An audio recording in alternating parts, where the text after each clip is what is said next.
obviously, uh, um, every new book is for an author is an important book, but there is something very personal to this book because it is connected to my past.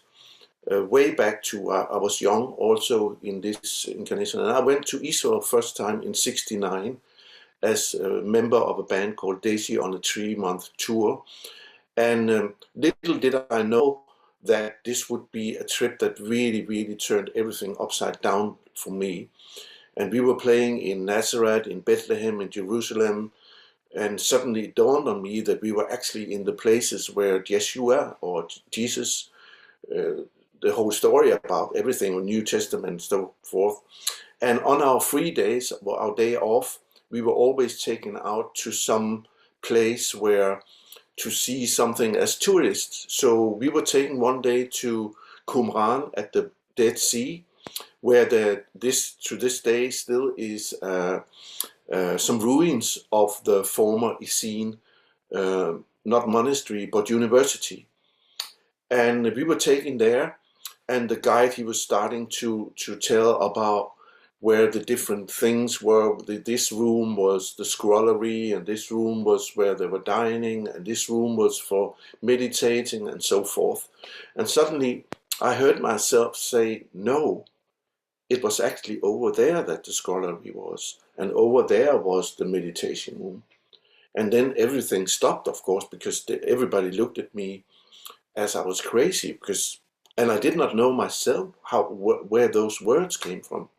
Lucky for me, and what really made a difference, was that just right behind me was a German professor who was there to study the Essenes. He was into the Dead Sea Scrolls and so on. And he said, I think the young man is right. And then the tour stopped, I think the guide, he lost his touch and everything. So, but to me, that was really, really something. I knew from that moment I was connected to that place. I felt like this was totally home for me. And ever since that time, I have been going back to Israel again and again and again. And some years back, I visited that cave number 4. There's 11 caves in which the Dead Sea Scrolls were found, but only one was man-made. And that is the cave that today is called number 4. And it is very, very close to the university. So I started to think this place were used for other things than just hiding manuscripts. So, but what was it all about? So one day I climbed up there, and it was one of the most powerful experiences I have ever had with a so-called spiritual place. It was not because there was any apparitions or epiphanies or anything at that time. It was just this feeling of being neutralized or nullified, you could say. It was like coming into a place where there's such a calm, I would not even say it. There was no spirituality. It was just this, wow, it was like a space in between what you would call heaven and earth. It was like, and I later found out that it was actually the place where the Essenes were practicing one of their most important initiation, 40 days in the desert. And I knew all about that from my studies into the Aramaic language, what that meant, And I found out that this was the place where Jeshua, most possibly, and John the Baptist have sat for 40 days, doing that 40 days, or the Essenes actually called it Chariot of Fire. You might have heard it if you were into the Kabbalistic thing. You would know about the Chariot of Fire. You can read about it in the book of Ezekiel, the second book of Kings in Old Testament, where Elijah also travels to heaven in his Chariot of Fire. But the Chariot of Fire is just a metaphor for a practice where you actually go into a meditative state, and in the end, if you do it properly, you leave your body and you reach higher levels of consciousness. And that was exactly what this was all about. Then I also, at one time, when I visited that place, I read in a book about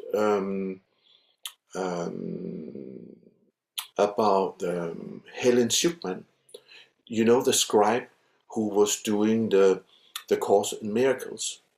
Her friend Kenneth Wapnick, who helped her in spreading the news about the Course in Miracles, once took her to Israel.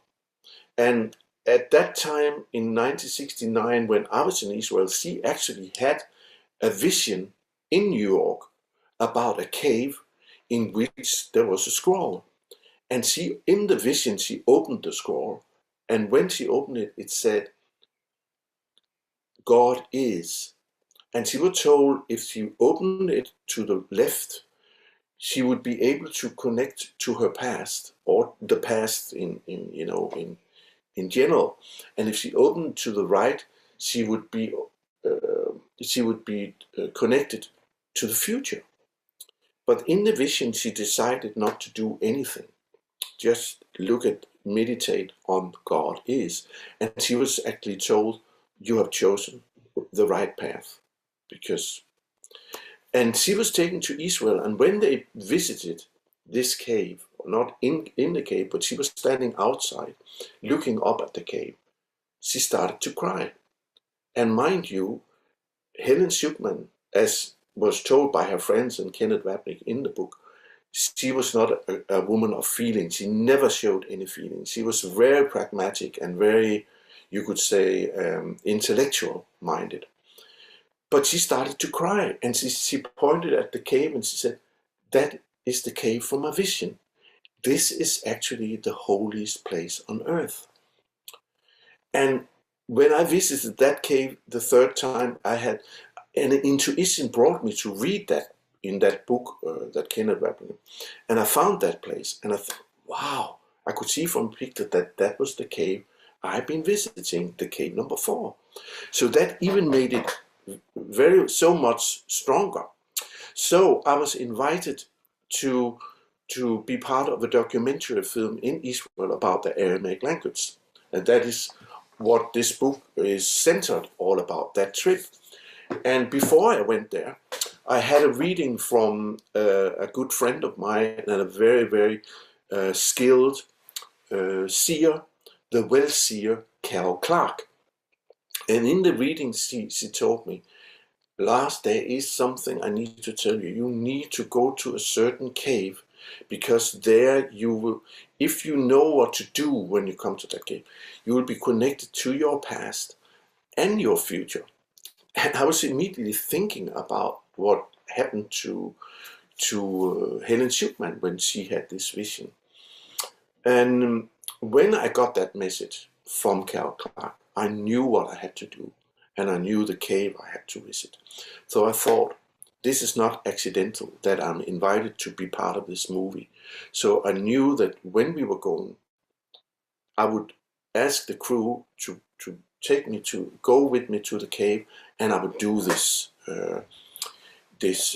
practice, the Chariot of Fire practice, which you can hear. It is the Beshem Adonai Ameni Michael practice that I've done.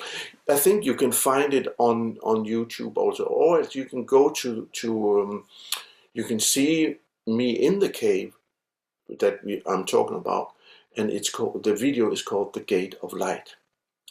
But anyway, some of the very, very important experiences I made while doing that, and that I want to share with you here now, because there have been a lot of talk about in Kabbalistic um, new spirituality. How do you go about the Chariot of Fire? How do you actually go into this position where you can leave the body and reach higher dimensions? And how can you why would you want to do it? And I knew what I wanted to do with it. I wanted to connect to the Book of Life. I wanted to try to get in touch with information that I knew would be waiting for me, as it will be for anybody who is connecting to the Book of Life. Before all this happened, I had been working with my teacher, the seer, for many years, and he was able to connect to the Book of Life and get information there as easy as just like this. So I knew from my work with him that what I should be attentive about, and I knew that every time you try to put yourself into what is in the New Testament called an unprotected state, because that is what we are told in the New Testament when Jeshua went into his 40 days in the desert. It actually means you put yourself into an unprotected state. And that means that you leave the intellect. If you are able to put yourself in a situation where you can leave or you can just leave it behind, so to speak, or leave it outside the cave or outside the room you now go into, where you want to practice the Chariot of Fire. If you can leave all this behind, your personality, so to speak, this is the hard part, because when you are receiving information, it will always be filtered through your personality and all your own personal noise, so to speak, your problems and so forth. So of course it's important to know how can you leave this outside? How can you leave all these things outside? And the seer actually did that every day, because he was not a man without problems, of course. He was a human being. But he somehow, from very early on in his life, was connected to or able to go over that threshold and leave his personality outside his office every morning, and just for an hour he would heal people all over the world or help them with this problem or that problem. And afterward he would go out and he said, don't worry, all your problems will wait for you outside. They won't run away, and nobody would steal it from you. So he was able to go out and take, of course, everything upon him and start to work with his personal problem like everybody else. My problem, and probably a lot of other people's problems doing that, is that I did not have the ability to just do like that and just tread over that threshold. So that is why you do the practice. Any spiritual practice is actually there to purify you and to kind of get you out of the room of noise, or somehow disconnect you from that just for a moment when you are doing this practice. So that was what happened to me in the cave.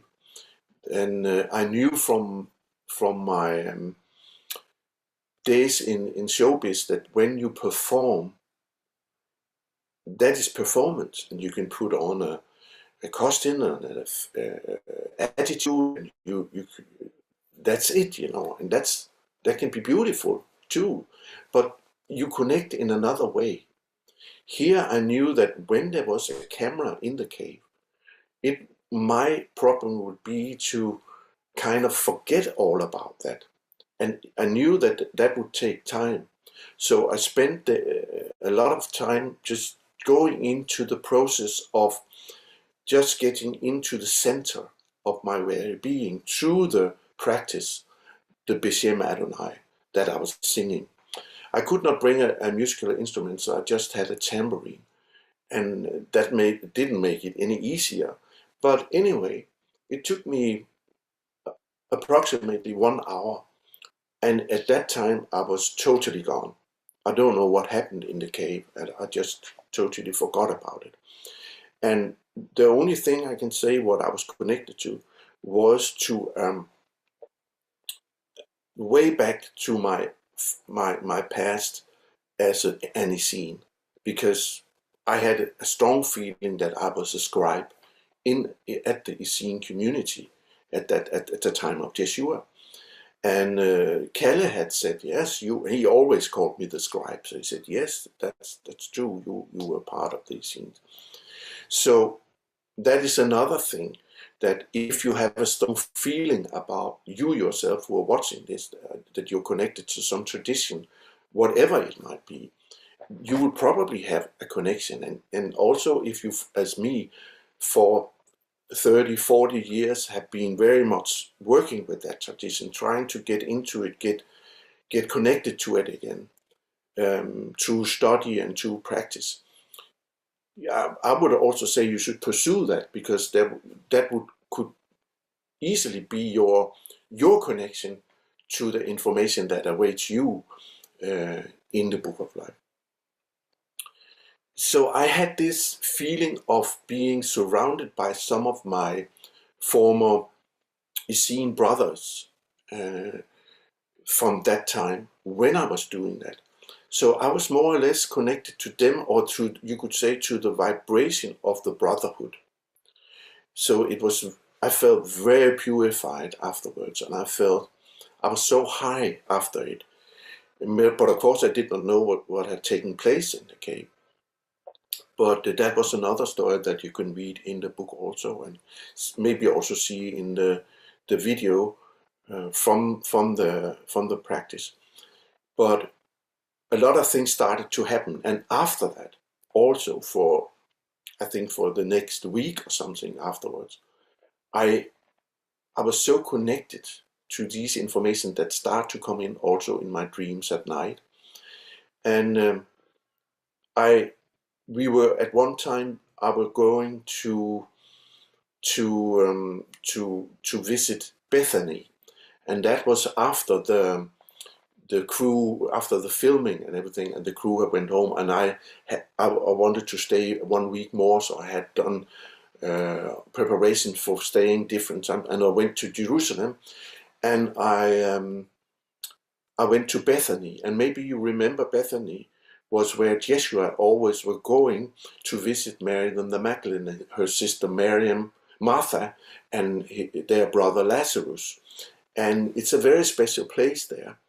So somehow, and that is very interesting for me, if you have read the O Manuscript, maybe you remember in my book, the Mary Magdalene and the Great Book, I'm actually connected to my feminine aspect, or the feminine aspect within me, that suddenly through my whole life have had different names, and suddenly working with the Mary Magdalene book, I'm suddenly connected to a certain aspect. And to me it was, as I write it in the book, there's a metaphor for it, where I'm transported to a certain room and a sofa, where in the one end of the sofa a young girl is sitting, and in the vision I'm sitting at the other end of the sofa, and I'm having a conversation or connection to her. Now, in the light within a human heart, she suddenly comes back, and it's all metaphorical. But to me, I had this feeling when I came to Bethany, that, so I don't know if it was the first time or the second time when I visited, and I'm writing this in the book, but there is a kind of time, um, what do you call it? Suddenly I experienced that a few days later when I visit Bethany, everything is changed. It's like there was, when I visited this building the first time, there was a total new building, at that site where I was visiting, and suddenly the second time I come, there's an old building there, you know, and I'm so confused, you know. And I tried to visit some of the places I visited 2 days before, but it has all changed. People I've talked to don't they don't remember me, you know. People I've talked to, they look through me like I'm. So this was really, really weird, you know, because I've never tried it that way before. But later on, when I worked with it and meditated on it, I found out that you know, these time changes, you know, they they are like just beside us, you know. They are not far away from us. It's just it's all here where we are. There's all these things, and then from there then I started to understand what I have experienced as a young child, you know, when I was 8 years old, where I suddenly saw through, the veil was lifted, and I saw the ethereal reality, like a light of net that was kind of where the physical reality was actually hanging on. Like without the etherical net, there would be no physical reality. And of course, as 8 years old and later on 10 and 12 years old, I was not able to reflect on that or understand it. It was very frightening for a young child at that age. But now, so many years later, I suddenly start to understand that when you go into a deep meditation, and mind you, I've really worked with this Chariot of Fire for many years before I went there and actually did it in the cave. And I always thought that when you go to a holy place, wherever it is, of course it is powerful for anybody who goes there. But I've never really practiced there so intense as I did this time and in this place, in the cave number 4, the cave of the cave of hope, or the cave of light. So I started to connect everything that happened to me afterwards, and which I'm writing in the book. I started to understand that this was all due to that practice done there. And I think that you can do this anywhere, actually. But something happened to me there that was really, really helping me, because I think I needed this experience in order to write about it, because I've been really going round and round it for many, many years without reaching the center of the circle.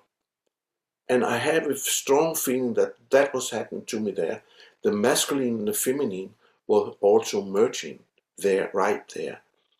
And what is happening when you are leaving the intellect, because the intellect is a control center, and there's nothing wrong with it as such, because without it I could not sit here and speak with you and share this with you, and you would not be able to receive it. But when you go into start to practice things, you know, this is not something, you don't need that control center anymore. You need to go back and become a child again, as we are told in the New Testament, meaning that you are totally innocent. You go into a part of you that is totally pure, totally innocent, don't know anything about control and don't want it, you know. It's, you know, when you're a child, you don't want to be an adult. Before you go into your teens, then you want to be an adult. But as a child, you want to be in this innocence, because everything is open to you. Now, as an adult, you start to work with these things, and you go into the cave, or you find your place, and you start doing something that really means something to you, something that really has something to do with you, you know, on a very, very deep level. And then things happened, and this is the experience of the book. But there's of course so much more to it, because while I was there, before I went into the practice, before the film crew arrived, the first day I arrived to Israel before the film crew came, I went to the cave, climbed up there, sat there and meditated for 10 hours. I fell asleep at one time, and when I woke up, I again had this feeling of information waiting for me. And actually, in the book, I'm writing about the book of Asaph, who is a book in the book. Actually, it's a metaphor for all that information that came in, both before and after the the practice. And while I went there the first day on my own and meditated, that was I understand now, that was really my dedication. That was my intentionally going there and saying openly, I hereby declare myself that I will dedicate myself to this mission, to this practice. And it was a kind of prayer, me crawling all up there. And it's not an easy climb. It's a short climb, but it's not easy. It's really, really, it takes some effort. So actually, when the film crew was there, and you cannot see it in the movie, but I was actually about to fall down there. It's cut out of the movie because it doesn't look very very elegant in any way. But it was, you really have to. So if you're going on that trip and you want to crawl up there, because it's the only way to enter it now, because you're not allowed to go from the ruins, because that's in the area of the museum. So you should really be careful and really, really be prepared for what you're doing. But anyway, when you do such a thing and you know why you're doing it, you have to go there. Have in mind also what Carol Clark, the Wellseer, had told me, that this was something that was waiting for me to do. Um, So I knew it was a challenge on more than one level. It was not only a physical thing crawling up there, but it was, why do you want to go there? I had that really in mind. It was a question that was following me all the way.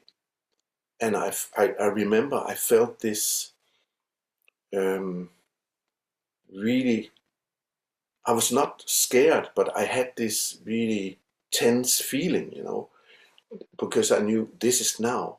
I had been going up there before, 2 times before, but the first time on this trip, I knew, okay, I will take it upon me and go up there. The reason why I'm telling you this now is that, to me, this was really, uh, to me, an experience that tells that if you go on a trip like that, and if you really go deep, find a place and go into the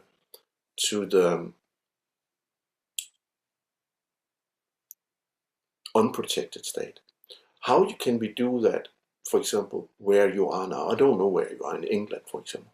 Go out in a beautiful countryside, maybe, and find, during the summertime here, could be a perfect, find a spot, an elevated spot, a hill or something, where you can sit maybe for 3 days in a fast. You can also, for example, bring a small tent in if it should start to rain or the weather should change. But make a circle of stones around you. Bring some water, maybe some fruit or something, and a book, an inspirational book, maybe a book of prayers that you love. Bring it with you and sit in meditation and just sit there reading, meditating on what you read. Do some praying, go deep within. And but before all this, before you go into that state, declare yourself. Why are you going there? What do you want to connect to? Is there something that you need an answer to that really means something? It's not, of course, if you play around with tarot cards, for example, I think this is not something you should do on an everyday level. I do it once a year. If I have, it will be around the New Year, if maybe twice a year, if I have a really something, not because I want an answer from it, but I want to connect to the Book of Life. It will bring me in the right direction if I haven't got time to sit for 3 days, for example. But usually, I would, if I wanted to connect to the Book of Life, I would go around the thing for some time. I would know that I would have to bypass all the noise within me. The intellect who knows everything and is so clever, and know exactly what kind of answer it wants. So if it know what it wants, why should I go and get an answer if I know the answer? No, I want to bypass that control center in order to go to the genuine, true world of answers. So that is why doing spiritual work. And the seer, for example, every morning he started to proclaim himself. He said, "I hereby dedicate myself to the universe." And it was, I mean, in the beginning, absolutely did not understand what he was about. But later on, I found out, wow, it is so strong, And of course, it can be, in the beginning, it can be awkward to do it, because, but one have to do it. You have to go in there, and you have to be dedicated and be aware of why are you doing what you're doing. So this is very much what the book is about also. So the book of Asap here came in with a lot of information that you have to read about yourself in the book. I could go on talking about this book, of course, but I knew that before we did this today, this was something I wanted to communicate with you, because I know this is something that interests a lot of people about the Chariot of Fire and the old Kabbalistic stuff that actually started in the Essene Mystery School. Now I want to leave time for if anybody has any questions towards all this or anything. But what I wanted to say was this has, and you must read about it in the book yourself. I was connected also to my feminine, I would not say counterpart, but my feminine alter ego or principle that all males are carrying within. But mind you, it has, for all males, it has a personal, it has a personal shape, name, and voice. And it goes also, of course, for the feminine. For women, they have a masculine voice, and that is what we are calling soulmates or all these fancy titles. But it is actually the opposite of the, if you're a woman, it will be the opposite of what you are. So yeah, this is also something you can read about in the book that I think is very, very important to when we go into work like the Chariot of Fire.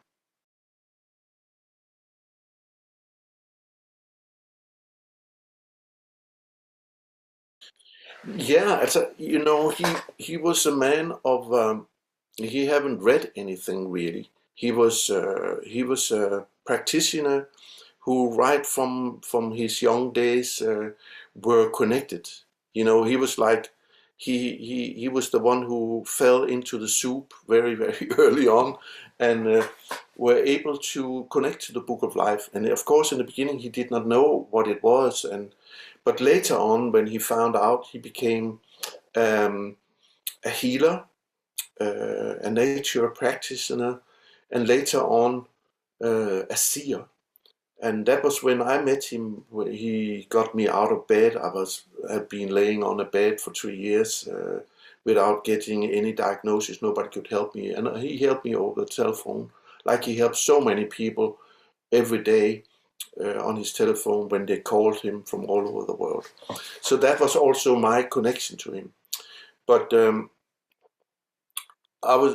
I started to work with him and became his apprentice or his pupil, and we worked together for 9 years until his death in 2007.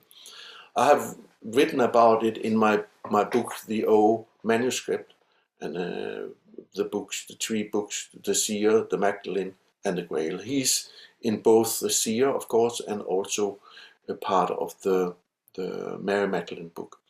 But yeah, what kind of man was it? He was a man with opposites, many opposites, because at the same time he was able to, as I told you before, that he was struggling with his own problems, his own personality. He was able to leave all that behind every morning when he went into the office and helped people.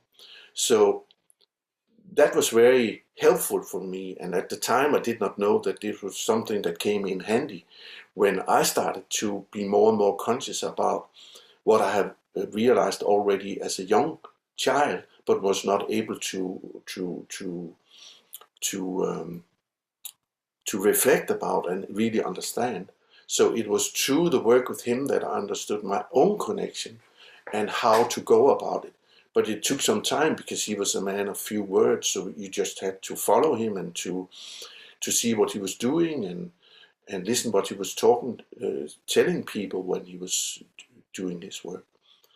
But yeah, he was a very, very charismatic and amazing personality. He's surely missed, but he was going on to continue his work from the other side, where he's still working. And so that's in short what it's all about. But if you want to know more about it, I think you should read the O Manuscript book this year, where it's all about it.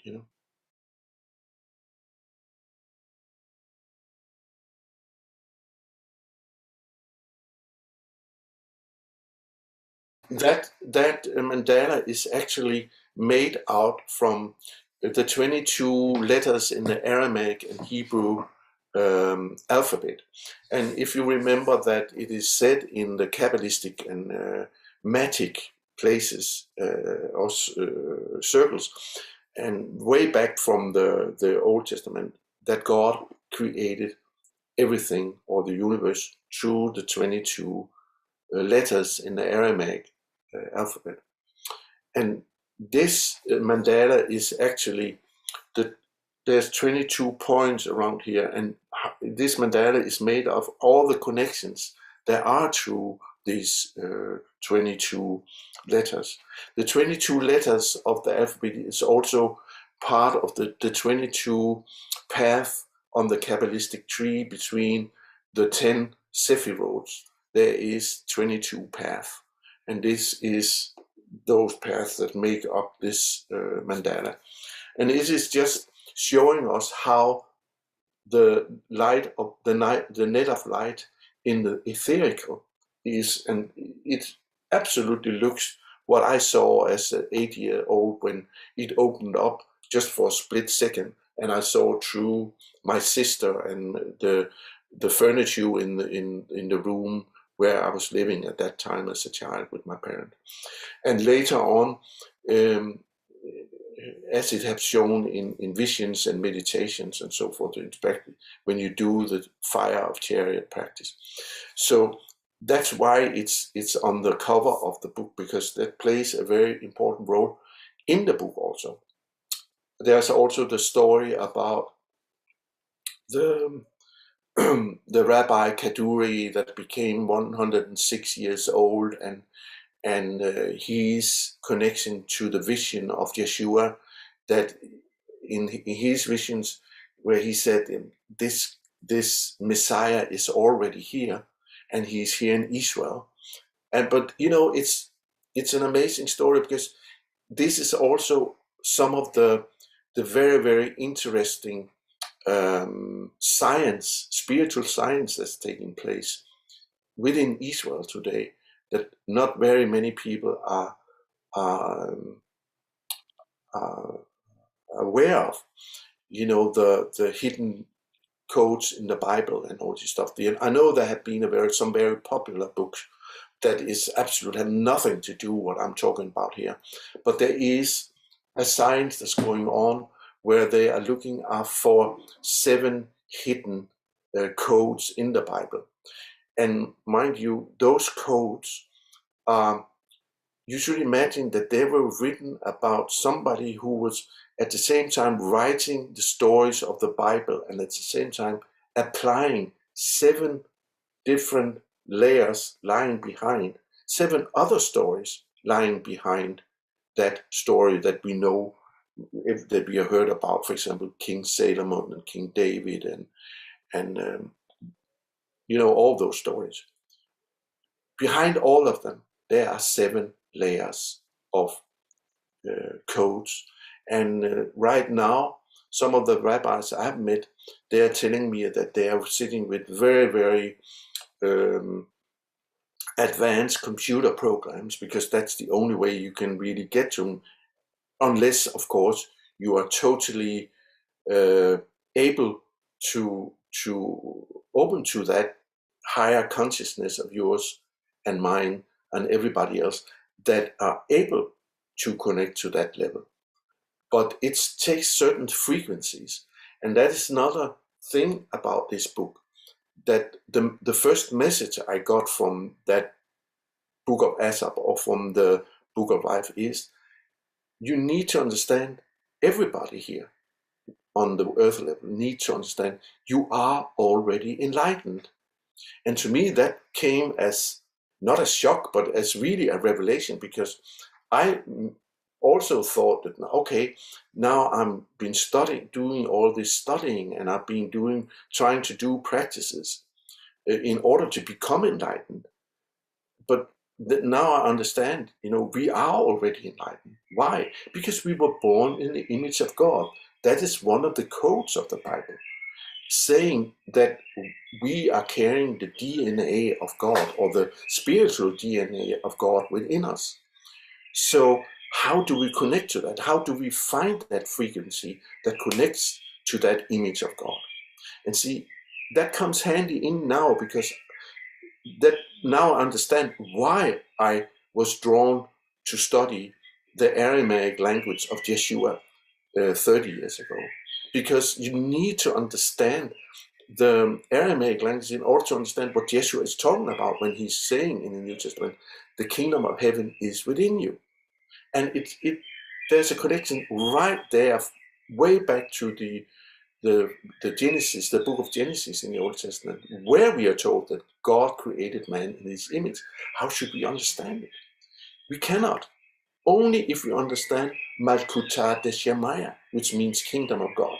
If I'm saying to you now in English, kingdom of God, okay, it sounds very good, but what is it?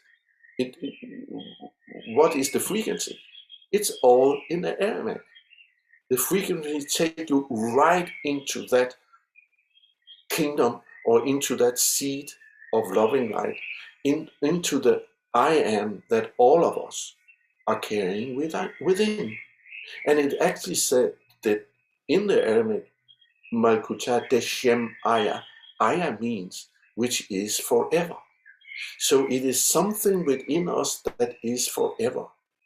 When we leave this body, the soul and this seed of light, which means consciousness, it just travels on, and you have all your experiences with you, and you come back in a new incarnation. Maybe not on the earth plane. You can go anywhere. You can go on in another galaxy, on another frequency, on another plane. Because as we are told in the New Testament, my Father's kingdom has many mansions. There's many, many, many different levels of consciousness to be reborn on, you know? So maybe it's your first time here on the earth level. So you could ask yourself a very, very important question. Why are you here now? Why are we here on the earth plane? And this is something that I've really, really been thinking about, because lots of spiritual people, they think, oh, we want to go away. Why are we here? We don't fit in here. We want to be somewhere else. But it's not coincidental that you are here. And that is all in this. If you would take a look at this and start to meditate on this and start to dig into what the book of Asaph are telling about it, you would get a deeper understanding of why you are here and because you should imagine what you are right now is the essence of all the lives you have been living. So what is Earth all about? Earth is about manifestations. It is to become, from spirit, you become a physical being. You're still spirit first and foremost, but now you find yourself caught up, a prisoner in a physical body. Why should you? There is a purpose, of course. We are here to learn to manifest. And before we can manifest, we will need to know why. What would be, not just to manifest anything. It is the manifestation of spirit into matter. Because we are here in order to experience something that we can take from this level of consciousness to another level when we leave. We are here to learn something, but also to share something. So it's really, really exciting, I think. And but I must also admit, before I understood this, I also often had this already from when I was a child. What am I doing here?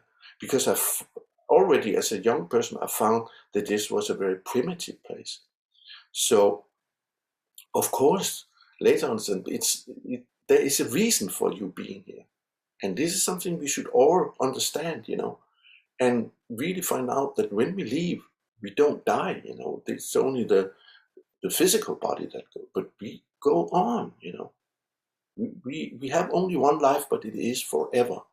There's appearances, and then we step back, then we come, again and again and again. And every time, hopefully, on a higher level. Sometimes when we reach a bodhisattva kind of space or frequency, we will go back because we are needed to do work. So there are actually bodhisattvas around here that comes and goes, and it can be the beggar on the corner just outside your home. We don't know, and it doesn't matter, because it's all part of the amazing thing about being here right now. So you should always, you should never be downhearted or sad or anything, because if you start to investigate who you really are and why you are here, it all changes. Doesn't mean that you won't have sad days or you would be frustrated or something, but you would easily and very quickly come back on the horse, so to speak, and start to do what you came here to do. Sorry for the long answer, but nothing. It needed this answer, I think, in order to explain why this mandala is on the front paw. I hope it's satisfying.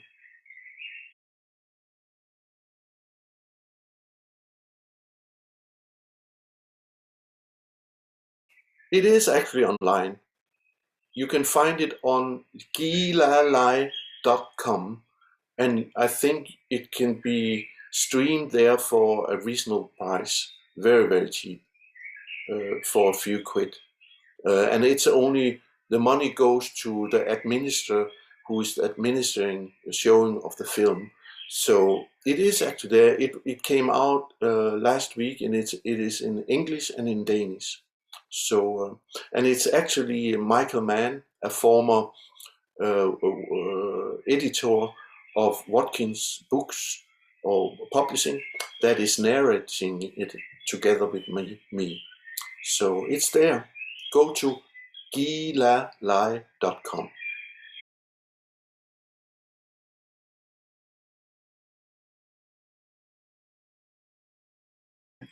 I think a lot of people who go there, uh, Christians and people alike, they, if you're very sensitive, you will feel it immediately, and that is why we have the Jerusalem syndrome, because people they are elevated back to maybe a former lifetime.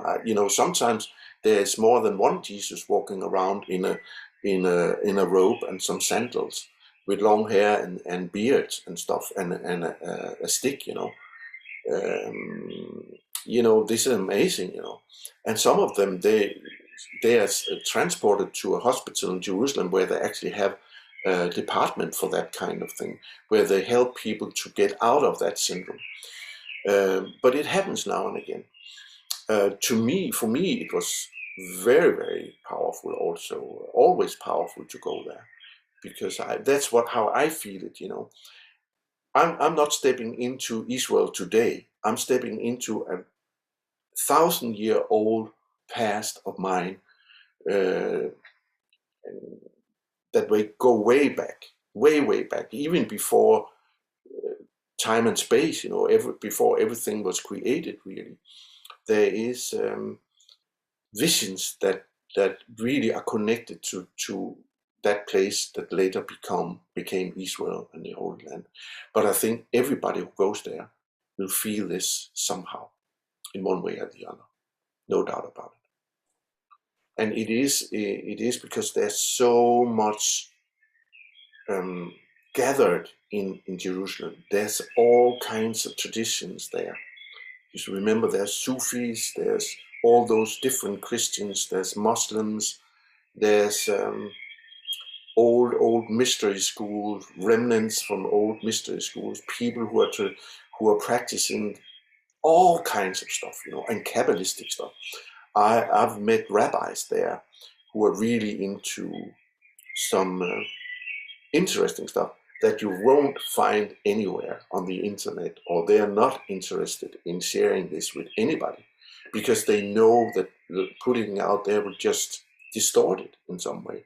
And this is one of the things that I always, as an author, and that I feel as a scribe, is my job to balance things, because you need to really be genuinely true to what you're doing. If you start to to to to to put in stories that is not really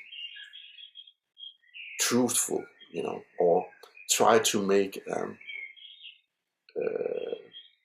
to make sensational stuff or something, you should know why you're doing this. You should not, and I think this is something all writers, all people who are into what I'm doing should really work with that also. But this is something I also work with, because sometimes it's hard to find words for something. How do you describe things in a way that people will not just say, this man is crazy, or whatever. So it is very much to do with that also. But Jerusalem, it opens up for for so many things.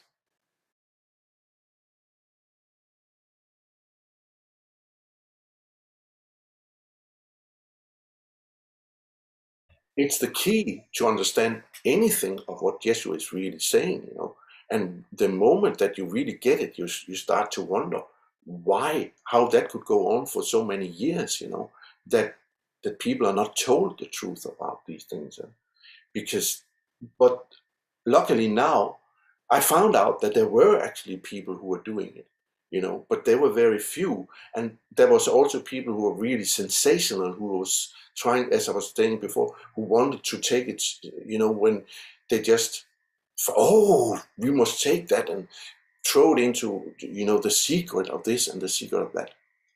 But the secret is actually just, there is a key that you haven't been told or shown before. That's the only secret. As soon you have the key, there's no secrets anymore. And you should imagine, when Yeshua was talking, he said, let those who have ears hear and those who have eyes see. And he was really pointing to, we need to understand this on a higher and deeper level, and yeah, just think about what you just said there with Napsha. Yeshua is actually saying in the New Testament here, as a person, a city, a nation who are not in alignment with his, hers, its own Napsha cannot exist, meaning that you are actually half alive.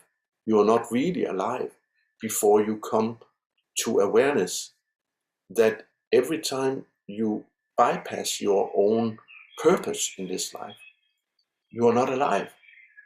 So it is said in the New Testament, for Christ's sake, that we need to wake up and start to find out why are we are not here just to see one Netflix series after the other. Of course, it's all right to do, but there's more to life than just entertainment and I think within the spiritual community also, there's so much of this going on. People want to have experiences, but on a kind of sensational way. They want to take part of this, the experience, but not really doing the work in order to go there, you know? So there's a lot of what I call spiritual tourism going on, that we can go and connect to this or that in a weekend. We can, but we need to be very clear-minded about why are we doing it? Why would we like to do it? Why would I like to do this practice of the Chariot of Fire, for example? Or why should I want to do that kind of yoga, or is because we are here not for our own sake only. We are also here to share and care about other people. That's a very, very important, to me, it's a very important part of being in the incarnated now on the earth plane. And I think everybody should find out their own purpose in this life through this.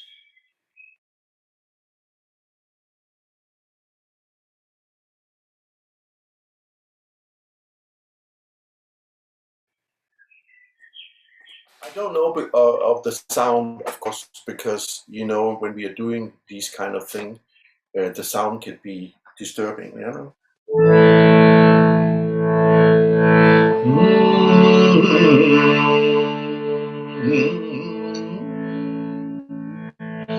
Bishem Adonai,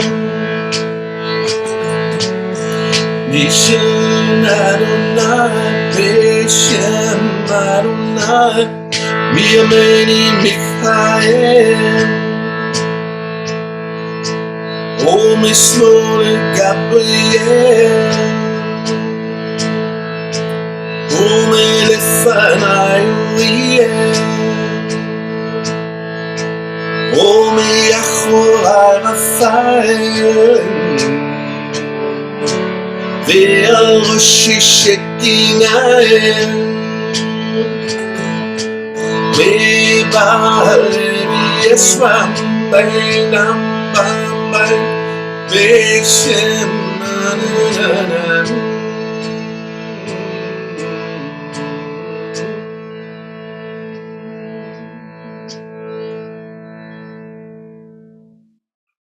Very short version here,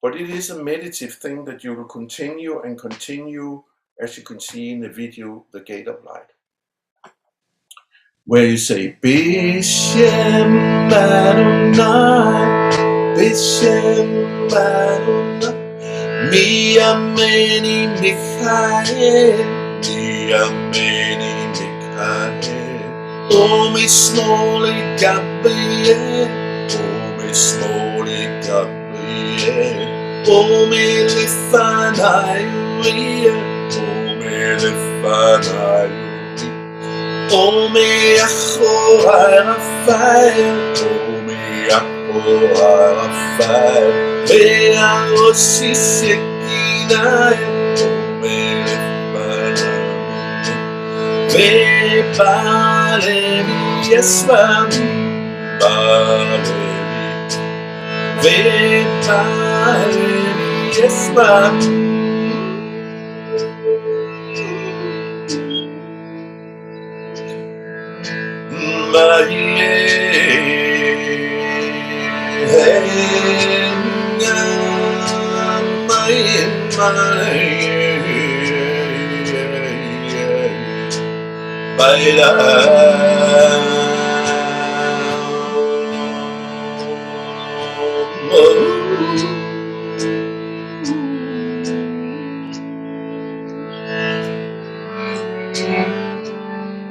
Aitis namamba ingene bambo de namando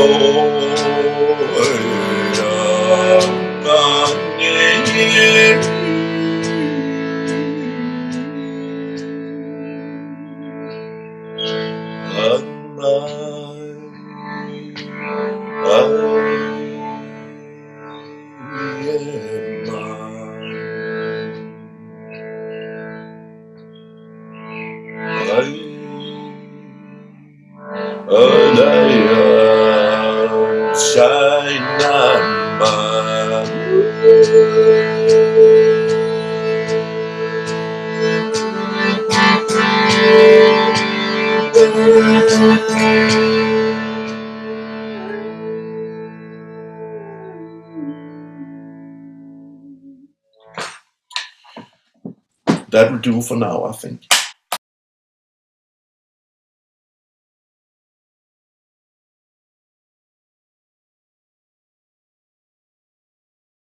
Come to me here in the monastery in Aarhus. I will come to. I will go to England and do stuff there. And I always loved to go to. Ever since when I was in a band, when I was going to London to record on something, way back in the 80s. Now, when I come and do spiritual work in College of Psychic Studies or in St. James Church or in the shop where I always love to come there. So hopefully I will see you soon over there. Thank you for having me and take care over there. I will visit you next time. There's so many books I want to look at.